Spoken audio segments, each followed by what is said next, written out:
Biografi Fatimah Az-Zahra. Fatimah binti Muhammad adalah putri Nabi Muhammad SAW dan Khadijah binti Khuwailid.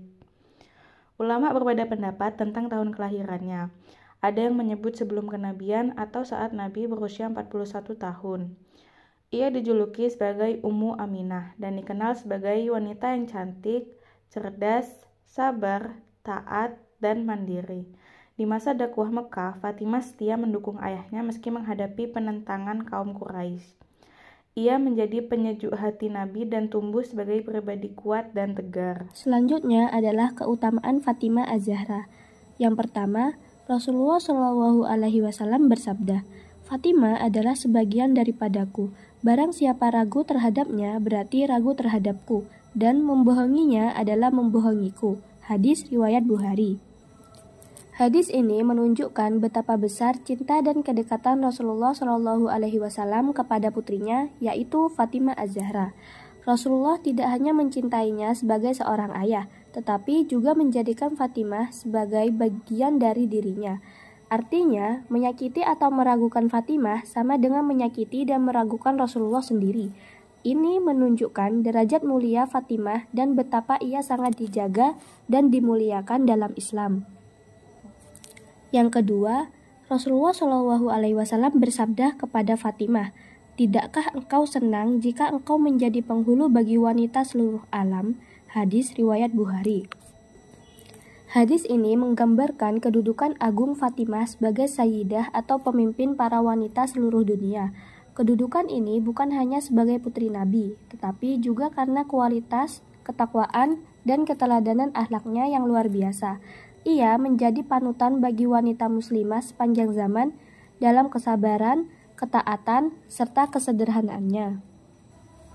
Yang ketiga, Rasulullah SAW bersabda, "Wahai Fatimah, tidakkah Anda puas menjadi sayyidah dari wanita sedunia atau menjadi wanita tertinggi dari semua wanita umat ini atau wanita mukmin?" Hadis riwayat Bukhari dan Muslim. Fatimah tidak hanya mulia sebagai seorang putri Nabi, tapi ia juga disebut sebagai wanita paling tinggi derajatnya di antara orang-orang mukmin. Ini karena keimanan yang kuat, kesetiaan kepada Allah, kesabaran dalam menjalani kehidupan sederhana, serta akhlak yang agung. Ia adalah gambaran nyata wanita solehah yang menjadi idola umat Islam. Yang keempat, Rasulullah bersabda, "Tokoh penghuni surga adalah Khadijah binti Khuwailid, Fatimah binti Muhammad, Maryam binti Imran, dan Asiyah binti Mazahim, istri Fir'aun." Hadis riwayat Ahmad. Fatimah termasuk di antara 4 wanita paling mulia dan dijamin sebagai penghuni surga tertinggi bersama Maryam, ibu Nabi Isa, Khadijah, ibunya, dan Asiyah, istri Fir'aun. Hadis ini menunjukkan bahwa derajat Fatimah bukan hanya di dunia, tetapi juga di akhirat.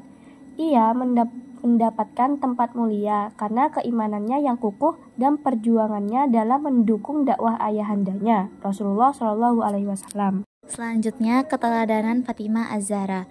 Fatimah Az-Zahra adalah teladan dalam kesederhanaan dan keikhlasan. Ia tidak segan bekerja keras hingga kepalan tangannya untuk memenuhi kebutuhan keluarga dan bahkan menyediakan makanan untuk orang lain. Meskipun hidup dalam keterbatasan, ia dan keluarganya selalu mendahulukan orang lain dan tamu daripada diri mereka sendiri, menunjukkan kedermawanan yang tinggi. Fatimah juga dikenal sebagai wanita yang sangat solehah, rendah hati, dan tidak pernah mengeluh atas cobaan hidupnya. Kesetiaan dan pengabdiannya kepada ayahnya, yakni Nabi Muhammad SAW, sangatlah istimewa. Ia selalu berusaha untuk tidak membebani atau merepotkan ayahnya.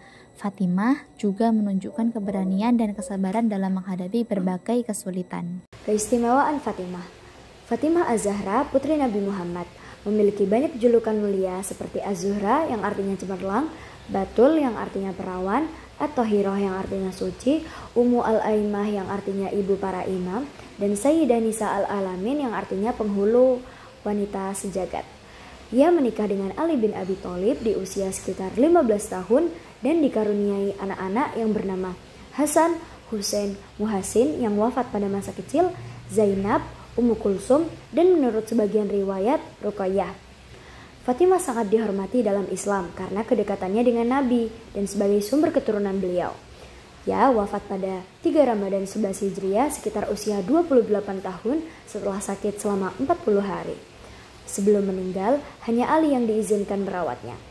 Fatimah dimakamkan secara rahasia oleh Ali di pemakaman Al-Baqi bersama Hasan dan Hussein. Biografi Uwais Al-Qarni. Uwais Al-Qarni adalah seorang yang soleh dari Yaman. Dikenal karena bakti luar biasa kepada ibunya. Ia pernah sakit kusta lalu sembuh oleh berdoa, menyisakan bekas di lengannya.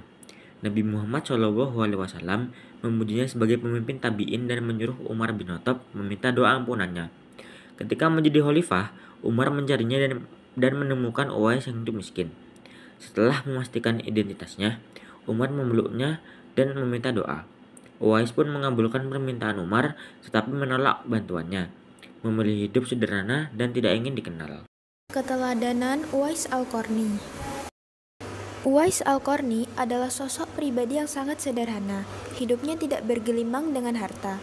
Ujian hidup yang dialaminya diterima dengan ikhlas serta tidak meninggalkan usaha dan kerja keras untuk keluar dari ujian itu.